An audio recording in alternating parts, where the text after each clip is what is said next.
Hey, what is up guys? I'm Kyle at Fortune Off-Road. Today we're looking at how the armor on the axles is holding up, and we're looking at some upgrades.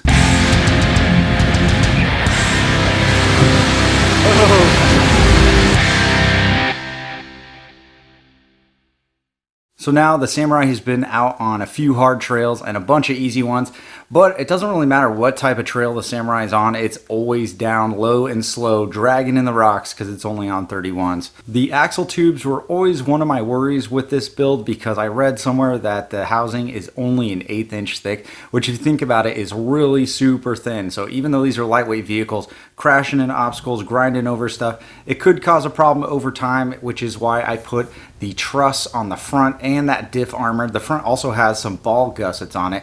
And then we decided to add the same thing to the rear. So the rear actually has a truss made for the front, a diff cover, and that's about it. There's a lot of vulnerable spots on the axle that I wanted to look at and show you guys how they're holding up. So let's check it out. So we can see we've got a good amount of damage on the diff cover that we welded on right here, and you know that's its job, is to take all those hits. Kind of hard to see, but on the bottom here definitely got some good scrapes on this part that's protecting the drain plug and on the bottom of the diff.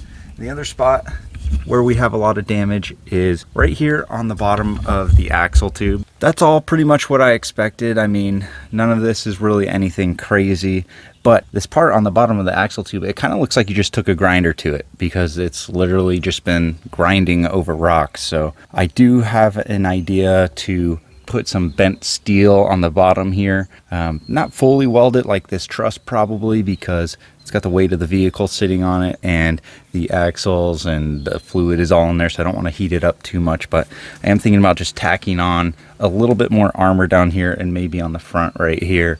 But overall, I think this is held up very well. All right, here's the other side of the axle. You can see taking some pretty good hits down here on the housing itself where the diff cover didn't protect, and a little bit on the third.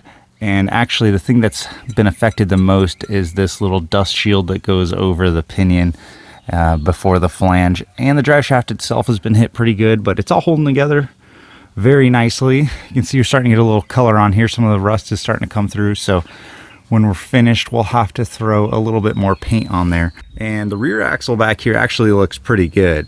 There's not a whole lot going on here. The part that's taken the most of the damage once again is the tube right here. You can see it's been sliding on some stuff. Nothing crazy, but you know, that's something we need to put some more paint on and consider putting some more armor on. All right, here's the piece of steel we have. It's 3/16 inch thick and it's about 45 inches long, about 1.5 inches wide. And as you can see, it's pre-bent. So we only need about 10 inches of this from the front axle, and then the rest of this will be available for the rear, which I doubt we'll even use all of that. So there's the first piece, primered the bottom, cleaned it up on the reverse side so we can get some good welds. This one's about 10 inches long, welded up there on the front axle.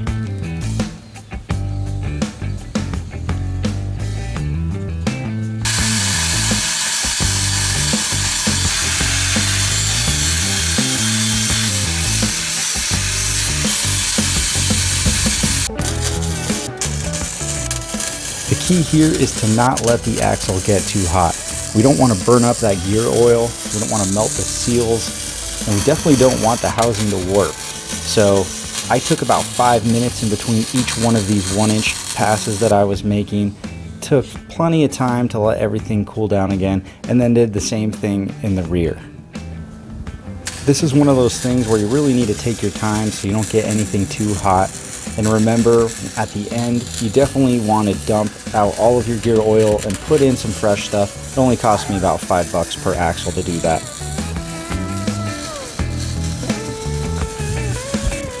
Now it's time to throw some Rust-Oleum semi-gloss black on there, and you can see how it looks here. It's nothing fancy.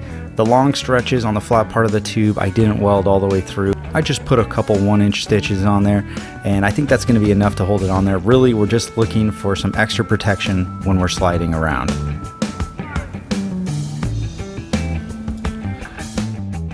So that's about it for this video, guys. If you want to see some of the tools or the parts I use, look in the description below. That piece of steel that was pre-bent was actually from Rough Stuff. I think they used those to weld onto the bottom of links and trailing arms and things like that. I decided the Samurai tubes were probably small enough it would work, and I think it did.